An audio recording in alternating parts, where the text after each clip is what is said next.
The vengeance of the Lord, Holy War articles, is actually what the Old Testament of the Holy Bible, the book of Numbers, chapter 31, relates to us of the biblical rules of engagement that were used against Iraq and the Iraqis.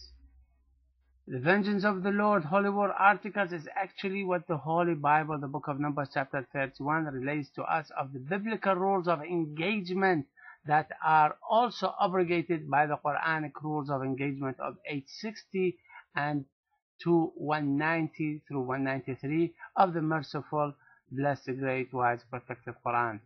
By the way, the word Sharia is not as strange or scary animal as all the anti-peace and the ignorant media portray it to be. Sharia is an Arabic word which means law or statute. The first use of the word Sharia in the Arabic Holy Bible is used in the plural in the book of Genesis, chapter 26, verse 5. It says Shariah, that's when God is talking about his laws, where Sharia means Torah, which means law, statute, direction, and instruction. Even Jesus says in the Gospel of Matthew, chapter 5, verse 17, "Do not you people think that I, Jesus, came to destroy the Sharia, the law of the prophets, Abraham, Moses. I, Jesus, did not come to destroy the Sharia, but to fulfill, to carry out, implement the Sharia and the rules of engagement of the vengeance of the Lord, Holy Wars article." Therefore, when we hear the word Sharia, we have to ask, which Sharia, which law are you talking about?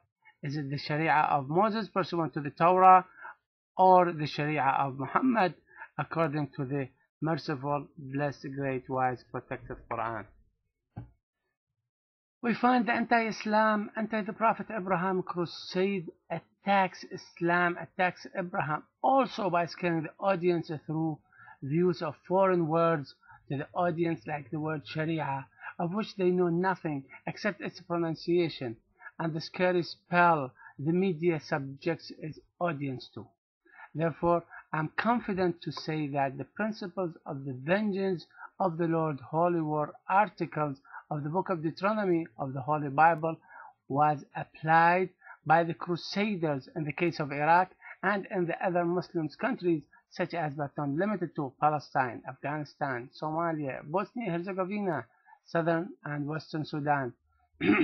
Now, Mr. Wilders, how do you want your country to be treated in case of war? If any, hopefully and wishfully none. Do you want your country to be treated according to the Sharia of the Holocaust of the book of Numbers, chapter 31, and Deuteronomy, chapter 13, verse 16 of the Holy Bible? Or you want your country to be treated according to the Sharia of the mercy of the blessed, great, wise, protected Quran?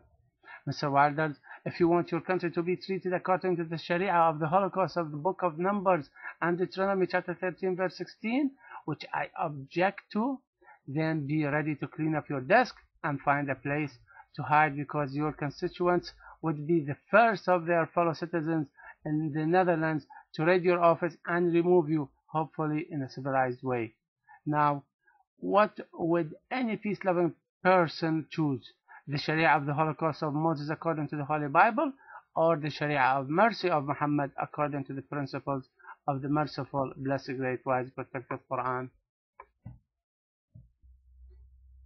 Who shuns the way of the righteous Abraham, of rescuing the captive children, the captive woman, and the captive weak man, except him who stultifies himself, Mr. Wilders? See the Quran, Surah 2, Ayah 130.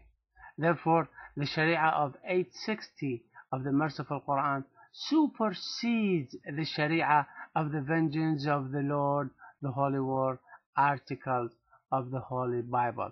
Accordingly, Wilders and the coward persecutors want to enslave the people by driving them away from the mercy, from the happiness, and from the peace and security of the merciful, blessed, great, wise, protected Quran. Then Fitna shows a video clip of the alleged second airplane attacking the World Trade Center and its aftermath, with some fabricated transcripts of statements made allegedly by victims of the 9/11 crimes. Response: First, Warders is miserably trying to rubber stamp the unjust opinion that the Muslims are behind the crimes of the 9/11, but he failed. Could anyone imagine how awful is going to be the transcript of the screaming of pain and torture to death of the Muslim Iraqi female child who was raped by the American soldiers and tossed with kerosene and set on fire by its civilized West Democratic USA soldiers?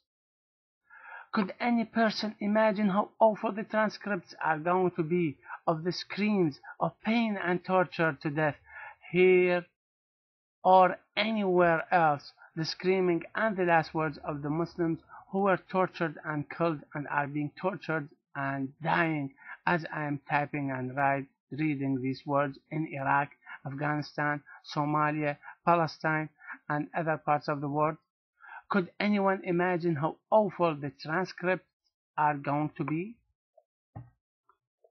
Let's be civilized and human as Abraham and his son Muhammad are, by not trying to benefit from the pains, sufferings, and the deaths of the helpless victims, because it is a big disgrace and shame to do as Wilders has done in his Fitna.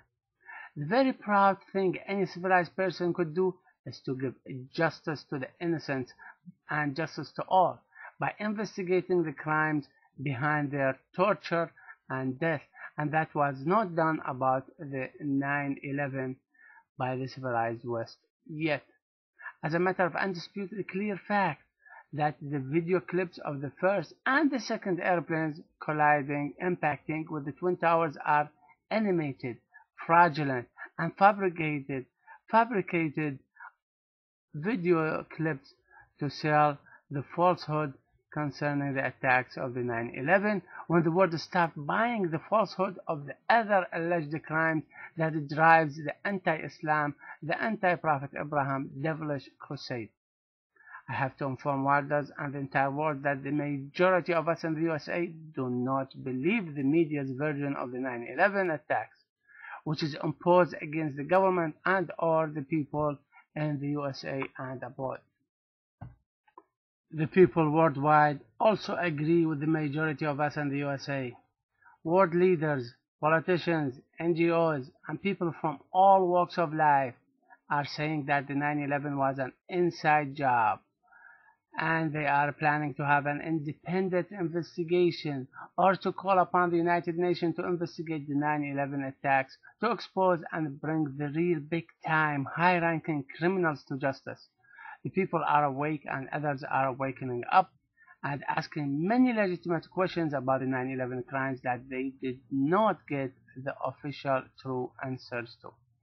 I say that the USA is hijacked by the big-time, high-ranking USA criminals behind the 9/11 attacks, and we, the American people, are hostages on pins and needles awaiting our release. Take a look at the polls on the internet concerning the big crimes of the 9/11, where about 80% of the American people say that the government is not saying the truth.